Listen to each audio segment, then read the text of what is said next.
I think it was just yesterday or the day before when the statistics office in Germany announced that 100 of Germany's largest publicly listed companies make 2/3 or more of their business outside of Germany. So we're seeing a lot more German or European-based businesses move to the US. Much of it has to do, of course, with currency fluctuation, but also with cheaper labor. And if you want to be in this market, if you want to sell to this market here in the US, you need to have local production. If a German company makes a strategic decision, we're going to do this, they're not going to bid. Because that's a decision that's been in the making for months, even years. In that case, with Wacker for years. Germans don't talk about their religion. They may say, I'm Catholic, I'm Lutheran, I'm whatever, but they don't wear it on their sleeve. They don't say, this is what I do on Sundays and Wednesdays. In Germany, you don't tithe church. You pay church tax. Outrageous, isn't it? Pay tax for churches. In Bavaria, you don't mess with altar boys. They play soccer, and they kick butt, they drink, and they fight. So altar boys are dangerous. So my dad was an altar boy, and I said, hey, Dad, I'm not going to pay that tax anymore for that. I don't appreciate that decision. And he said, well, son, you better know what you're doing. Get on the truth.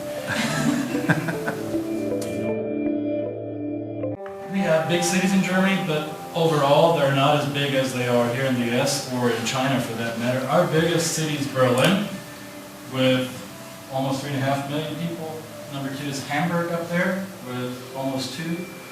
Munich, the city that I moved from when I moved here, is number 3 with 1.3, maybe 1.4 right now, next to each other. Everybody needs to give up a little bit of their freedom in order to make it work. So a lot more regulation than here in the US.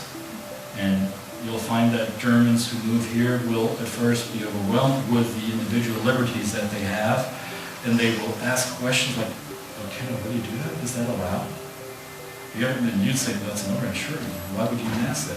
Because they're not used to certain liberties. I'm not talking about, can I commit a crime much easier or stuff like that. No, it's individual stuff like passing a car on the right-hand side.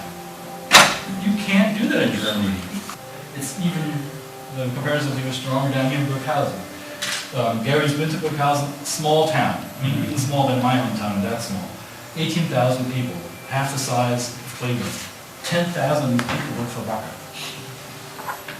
So you have communities that are dependent on one big employer.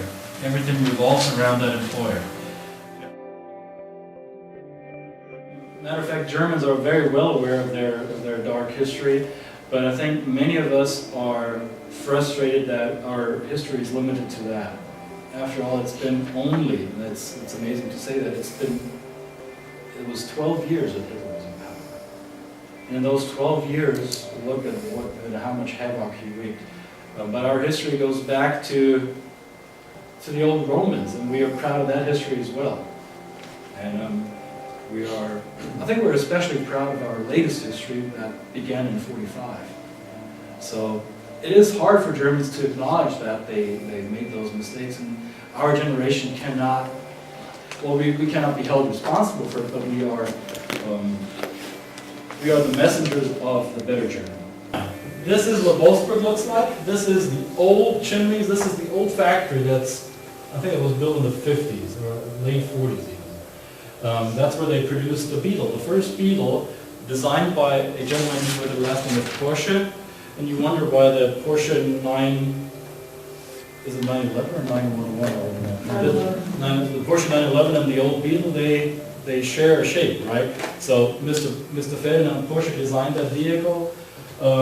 That's where it originated, and now it's this huge conglomerate. It's number 3 in the world car manufacturer. By 2018, they want to be the number 1, and from what it looks like now, they'll get to their goal before that.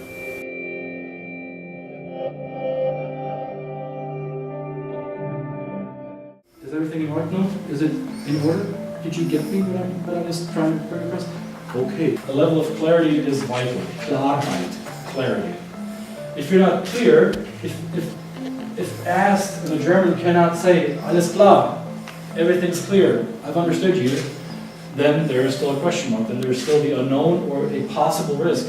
An American may not even see there could be the risk. For a German, if there is still one question mark, well, there's a possible risk. What are they writing? Okay? Indirectness, and that's another answer to your question. To be indirect or non-committal in a conversation will raise question marks.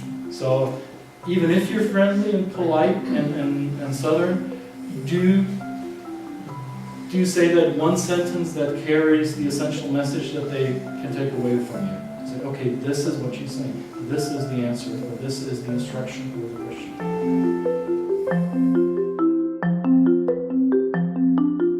For Germans, soccer is their nationality.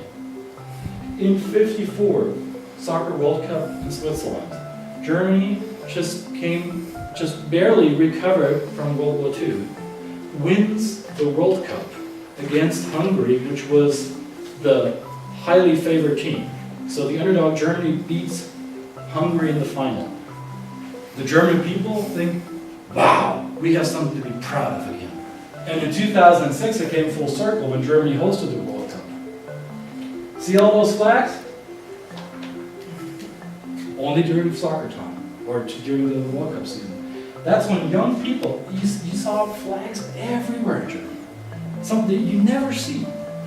But then they thought, hey, this is our tournament, this is our time, we can show the world that we're a peaceful nation, and that we play soccer, and we beat you.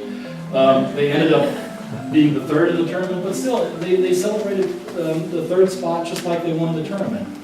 And next time, for those of you who want to join us in the next sessions, we're talking about the conflict or the difference between the peaches and the coconut. I'm sure after what we've gone through today, you kind of imagine what I'm relating to. One being the Americans,